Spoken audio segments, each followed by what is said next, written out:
All right, guys, so we've got Bentley here, and we're going to hang out with him, and then we're going to also talk about what it's going to be like bringing him home and give you as many ideas and tactics in order to make this as smooth of a transition back home as possible and get you guys set on the right path forward. So we're going to break this into roughly 3 segments. Initially, we're going to talk about management by restriction. And then we are going to talk about leash handling.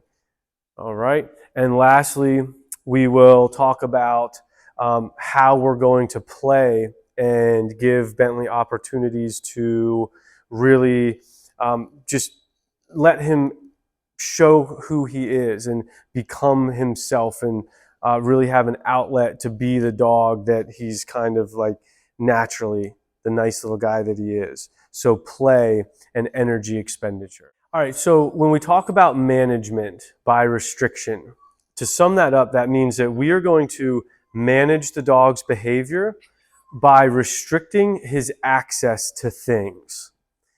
So when we are managing the behavior, this is what we do while we're in training, right? While we're educating the dog. We don't want them to have all this free time where they're able to develop and sustain bad habits. All right, so the management tools that we recommend can be things like a crate. Okay, that's a big one. It could be a baby gate. It could be a door, right? Keeping the dog out of a particular part of the house. It can also be a leash. I'll give you one example, and then we can talk just a little bit more in detail about the management schedule. So an example would be we've got incessant barking at the windows and the doors, most likely when there's something stimulating the dog outside. Instead of trying to figure out, well, how are we going to punish the dog, or how do we make him stop doing that while he's in the act, management would help us understand that if the dog is safely crated in a different room, then all of the traffic going by outside will not have an effect on the dog. Therefore, he is no longer barking at the doors and windows because he is crated. Okay, if you have a dog that incessantly jumps on your guests, you could install a baby gate that separates the dog's area from the foyer where people come in. So now your guest comes in and the dog might bark and be a little rowdy, but they don't have access to the guest in which they would then be jumping on. The reason that we do this is because it gives us time, right? It gives us time to then say, now we're going to help the dog learn how to properly behave himself when he's in the living room and there's things passing by the doors and windows.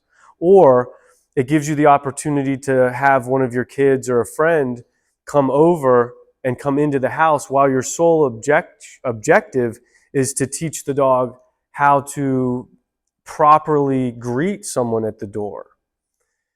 So management by restriction allows us to stop the habits from continuing on and gives us the opportunity to actually train the dog in how we want them to be in those particular situations.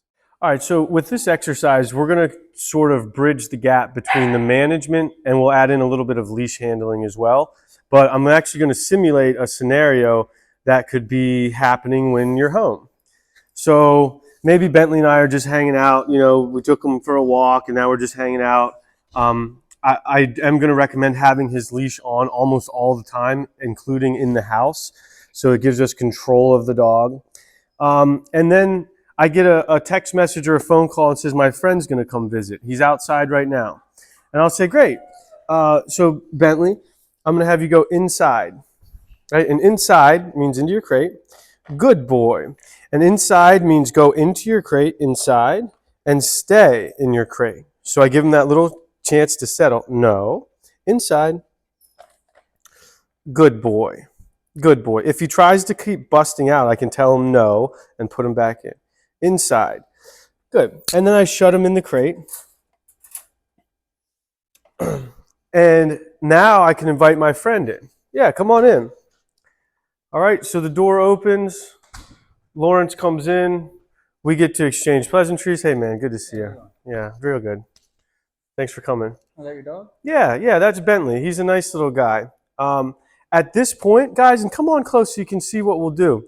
We like to have a little bowl or cup of dry dog food on top of the crate, so my guests can actually take a piece of food and offer it to Bentley through the crate. What this does is it allows Bentley to have a positive experience with Lawrence. It feels good, it's nice, and he doesn't have the opportunity to jump on the guest because he's in the crate. After a few minutes go by, we could then let him out, and yeah, let's go ahead. I'll bring him out. Very good. So now the situation's a little different because he's already in, and he actually got to have an experience. So I'm going to be pretty particular. No, inside. In helping Bentley remember that an opening door does not mean you automatically come pushing through. Bentley? Okay. Very nice. Very nice. Now we've done our training on not jumping. So as he gets to greet Lawrence, I have a nice relaxed leash. And even if Lawrence pets him a little bit, if he does jump, I will tell him no and give him a quick correction on the leash. Yeah. You can say hi, Bentley. There you go. Beautiful. Excellent. So as we really get into the specifics on leash handling, there's going to be a component where we talk about how to walk with the dog. In our situation, we call it the heel position. What I'm going to do is give you an example I'm going to draw an example of what a proper heel looks like so that you know where the dog is supposed to be during the walk. All right, so it's pretty crude, but what we've got is we've got your feet here, like that. Now, we're heeling with Bentley on the right side, so he'll be over here. The safe zone, what we would call like the proper heel position, would be somewhere in this line. All right, we want his paws to be behind our right heel, and we want him to be close enough kind of in this personal space bubble. So if he tries to dart this way, we tell him no, and we tell him to heel. If he goes out too far that way, no, heel, which he will try to do. He tries to kind of skirt back and forth, which is very common. But right here, we tell him, good boy. So as we start, we want to start with him in the good heel position. Okay? So I'll say, Bentley, heel. Good boy. Good boy. Now, you'll see we want to be very precise with our leash communication. If he does get out of position, I say no, heel, and I help. Little tiny help. Good. Good boy. And it's almost like target practice. Can I go there? Can I go there? Can I go here? And the answer is no, you just go right there. Good boy. Bentley, heel. Good boy. Good boy. I'll use good boys on a regular basis to let him know that he's still doing the right thing. Good boy. Notice I've got just enough leash so that he can be in his right spot, but if he gets too far in one way or another, then there will be a tension on the leash. So the leash is short enough that if he gets out of position, I can feel it. Good boy. Good boy. When I stop, he stops. Good. When I move, he moves. Good. If I move backwards, he should move backwards. Good. Good. Excellent. Great. So as you start to develop this relationship where you can communicate with him through the leash, you can help kind of set other patterns and other habits that are going to be beneficial for Bentley in the long term. So one of those habits that we like to create is the dog understanding to go to a particular object and settle. Okay, this helps the dog's mind settle and their body settle. And we teach them using some type of elevated bed, or you could just use a rug on the floor, or it really could just be any spot on the floor. All right, in this case, we're going to use the elevated dog bed. I'm going to say, Bentleys Place, and if I need to help him, I will, but he's a pretty smart little guy. Now, once he's up there, he needs to maintain this position. All right, this is fixed space. He needs to stay on the dog bed. So if I walk away, if he comes off, I would tell him, no, place, and I would help him get back on. Good boy. Good boy. Good boy. Very nice. Very nice. This can be a habit that the dog learns to do as a replacement behavior. Again, instead of jumping on a guest that comes in the door or harassing your kids when they're running around playing, his habit could be, I go onto the dog bed, I stabilize, and I wait my turn. Bentley, okay. Beautiful. Okay. And then we celebrate, right? We celebrate with that affection and that love. Good job. Okay. Okay. As long as he's not being rude or dangerous or destructive here, yeah, we give that celebration. That's a good boy. You're a nice little animal. You give me some kisses? Well, thanks, buddy. I do love you. Good job. Bentley, place. Good boy. Bentley's place command. Now, one of the exercises that we highly recommend to all of our clients, puppies, older dogs, it's just a great exercise. It's something we call a behavioral down. We'll send you a PDF or that's available from us that gives this all kind of in a succinct manner, but I'm going to demonstrate at least the beginning of it with Bentley. You know, there's something that's very powerful when a dog understands that they can actually feel what frustration is because they want to do something or they want to go somewhere, but they're not allowed. So they feel a little frustrated, but then they learn how to relax and calm themselves down without input from us. That's what the behavioral down does. The exercise looks like this, where I have the dog on his collar. I'm going to then put the leash on the floor and step on it at a fairly short distance so that he does not have a lot of room to move and to go around and do his thing. I use the ball of my foot so that it's nice and sturdy. I will correct the dog if you choose on the leash. No. Good boy. Good boy. Now, we've done this with Bentley several times, so you see he actually starts to go right into the position. As I'm stepping on the leash, he learns that he can't go do whatever he wants, but relaxation ends up being a good option. Now, the target behavior that we're looking for when we do the behavioral down is that he is lying with his body on the floor, with his head on the floor, and that he's not engaged with the environment around him. You can see he's watching people go by, he's keeping an eye on what's going on, sniffing the ground. Sometimes this can take a very long time, but since we've been doing it with him, you can see he's already settled in, he's looking good. No. Good boy. That's the only feedback that I'll really give him.